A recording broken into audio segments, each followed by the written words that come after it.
আসসালামু আলাইকুম প্রিয় শিক্ষার্থীরা, রসায়ন প্রথম পত্র সাজেশনটা আপলোড করার পর থেকে প্রচুর পরিমাণে কমেন্ট পাচ্ছিলাম যে ভাইয়া অনেকটা গ্যাপ আছে, অনেক দিন ছুটি আছে, সেক্ষেত্রে এই মুহূর্তে আমাদের সেকেন্ড পেপারটাও দিয়ে দেয়, তাহলে আমরা সেকেন্ড পেপারের জন্য প্রিপারেশনটাও এখনই নিয়ে রাখতে পারবো এবং সেকেন্ড পেপারের আগে কিন্তু তেমন ছুটি নাই। এই জন্য ভাবলাম যে সেকেন্ড পেপারটাও দিয়ে দিই, যাতে প্রথম পত্র এবং দ্বিতীয় পত্র দুইটা একসাথে তোমরা কমপ্লিট করতে পারো।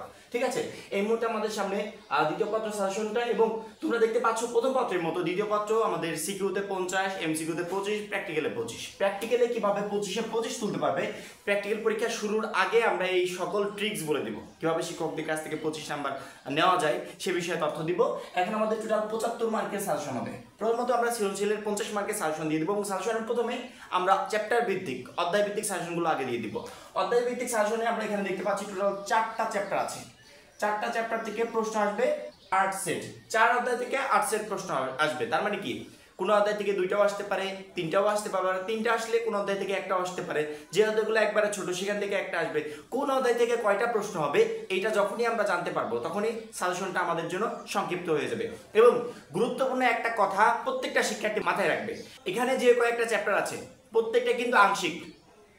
এই জন্য তোমাদের করণীয়, যখন যে চ্যাপ্টার পড়বে, মনে করো 1 নম্বর অধ্যায় পরিবেশ রসায়নটা তুমি কমপ্লিট করতে যাচ্ছ, তখন তুমি তোমার সংক্ষিপ্ত সিলেবাসটা ইন্টারনেট থেকে একটু ডাউনলোড করে নিবে, বা তোমার যদি মোবাইল ফোনে অলরেডি থাকে বা তোমার বাসায় যদি কাগজ থাকে সংক্ষিপ্ত সিলেবাসের, সেক্ষেত্রে ওইটার দিকে একটু খেয়াল করবে যে পরিবেশ রসায়নের কোন কোন টপিকগুলো সংক্ষিপ্ত সিলেবাসে দেওয়া আছে, ওই টপিকগুলো দেখে দেখে পড়বে। কারণ কি, প্রত্যেকটা অধ্যায় এখানে আংশিক, সেক্ষেত্রে তোমার উচিত সংক্ষিপ্ত সিলেবাস থেকে টপিকগুলো দেখে পড়া। তবে কোনো টপিক পড়ার সময় বাদ দেবে না, এমনি সংক্ষিপ্ত সিলেবাস। এবং এখানে যেহেতু আংশিক বলা হয়েছে প্রত্যেকটা অধ্যায়, সেক্ষেত্রে টপিকগুলো দেখে দেখে পড়বে যে কি কি টপিক দেওয়া আছে, এবং একটা অধ্যায়ের যে টপিকগুলো আছে একটা টপিকও বাদ দিবে না। ঠিক আছে, প্রথমত আমাদের 1 নম্বরে পরিবেশ রসায়ন, এই অধ্যায় থেকে কনফার্ম ধরে রাখো 2টা প্রশ্ন আসবে।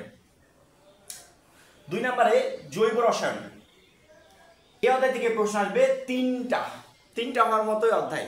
ঠিক আছে, যে অধ্যায় থেকে 2টা আসবে তুমি অধ্যায়টা দেখলেই বুঝতে পারবে কেন 2টা প্রশ্ন হবে। 3টা অধ্যায় 3টা প্রশ্ন আসবে, অধ্যায়টা দেখলেই বুঝতে পারবে কেন 3টা প্রশ্ন হবে।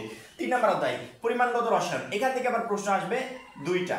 4 নম্বর অধ্যায় তড়িৎ রসায়ন, এইখান থেকে প্রশ্ন আসবে 1টা। দেখো তো কয়টা হলো, 3টা, 4টা, 5টা, 6টা, 7টা, 8টা। এই টোটাল 8 সেট প্রশ্ন আমাদের পরীক্ষায় আসবে। তবে আমাদের পরীক্ষায় কিন্তু 8 সেটের অ্যান্সার করতে হবে না, করতে হবে কয়টা, 5 সেটের অ্যান্সার। সেক্ষেত্রে টোটাল যে 4টা অধ্যায় দেওয়া আছে, 4টা অধ্যায়ের পিছনে সময় নষ্ট করে লাভ নেই, যেহেতু 5 সেট প্রশ্ন আমাদেরকে লিখতে হবে। আমরা অধ্যায়গুলোকে আরো শর্ট করে নিয়ে আসবো, তাতে কি হবে, অল্প অধ্যায়ের পিছনে আমরা বেশি সময় দিতে পারবো এবং এই অধ্যায়ের খুঁটিনাটি সবকিছু আমাদের কমপ্লিট হয়ে যাবে।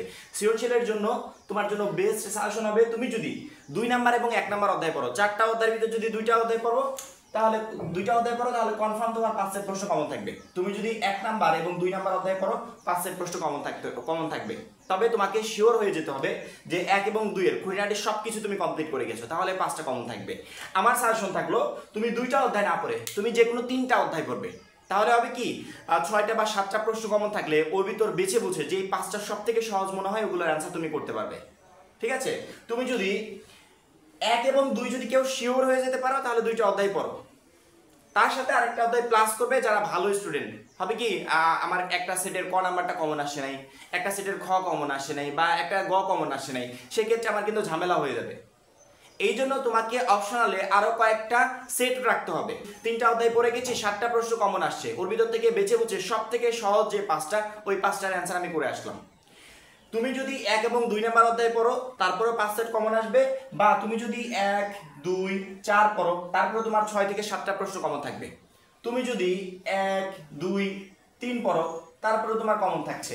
অর্থাৎ 1 এবং 2 নাম্বার অধ্যায় পড়লে 5টা কমন থাকবে, তবে একটা অধ্যায়ের সাথে ইনক্লুড করে যেও, যাতে আমরা অপশনালি একটা অধ্যায় রাখতে পারি এবং ওর ভিতর থেকে কোনো একটা আমরা যদি সেট নিয়ে প্রবলেম হয় যে ক নাম্বার কমন আসে নাই, খ নাম্বার কমন আসে নাই, প্রশ্নের অ্যান্সার যেন বাদ না থাকে।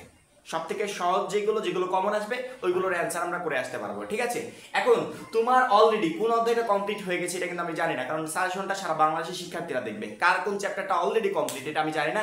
এই জন্য আমার ব্যক্তিগত সাজেশন তোমাদের উপর চাপিয়ে দিচ্ছি না, আমি শুধুমাত্র সংক্ষিপ্ত করে দিলাম যে এই 2টা অধ্যায় পড়লেও হবে বা এই 3টা অধ্যায় পড়লেও হবে। সেক্ষেত্রে তুমি অলরেডি যে অধ্যায়গুলো টোটালি কমপ্লিট করে ফেলেছো, বা যে অধ্যায়গুলো কমপ্লিট এখনো করো নাই, নতুন চ্যাপ্টার ধরার দরকার নেই, যেগুলো কমপ্লিট করে ফেলেছো সেগুলোই পুনরায় আবার প্রিপারেশন নাও, ওইখান থেকে তোমাদের প্রশ্ন কমন থাকবে। এই হচ্ছে আমাদের টোটাল সৃজনশীলের সাজেশন। এবার আসি আমরা এমসিকিউতে। প্রত্যেকটা সাবজেক্টের ক্ষেত্রে এমসিকিউ অবশ্যই গুরুত্বপূর্ণ। তুমি যদি কোনো সাবজেক্টে রেজাল্ট ভালো করতে চাও সেই সাবজেক্টে অবশ্যই এমসিকিউ তোমাকে ভালো করতে হবে। কারণ কি সৃজনশীলে আমাদের অপশনাল আছে যে আমরা 8টার ভিতর 5টা লিখতে পারবো, কিন্তু এমসিকিউতে এরকম কোনো অপশন নাই। 25টা আসবে, 25টারই অ্যান্সার তোমাকে করতে হবে। এবং এমসিকিউতে যদি মাস্ট বি ভালো রেজাল্ট করতে চাও, প্রত্যেকটা শিক্ষার্থীর ক্ষেত্রে একটাই নির্দেশনা, প্রথমত তুমি তোমার মুখ বইটাকে ফোকাস দাও। গাইড, টেস্ট পেপার, অতিরিক্ত এমসিকিউ, টপ 10 কলেজ এগুলো পরে, প্রথম ফোকাস থাকবে মূল বইতে। যে 4টা অধ্যায় দেওয়া আছে 4টা অধ্যায় থেকে এমসিকিউ আসবে। এমসিকিউর জন্য একটা চ্যাপ্টার, একটা টপিক, কোনো কিছু বাদ দিতে পারবে না, প্রত্যেকটা জায়গা থেকে এমসিকিউ হবে।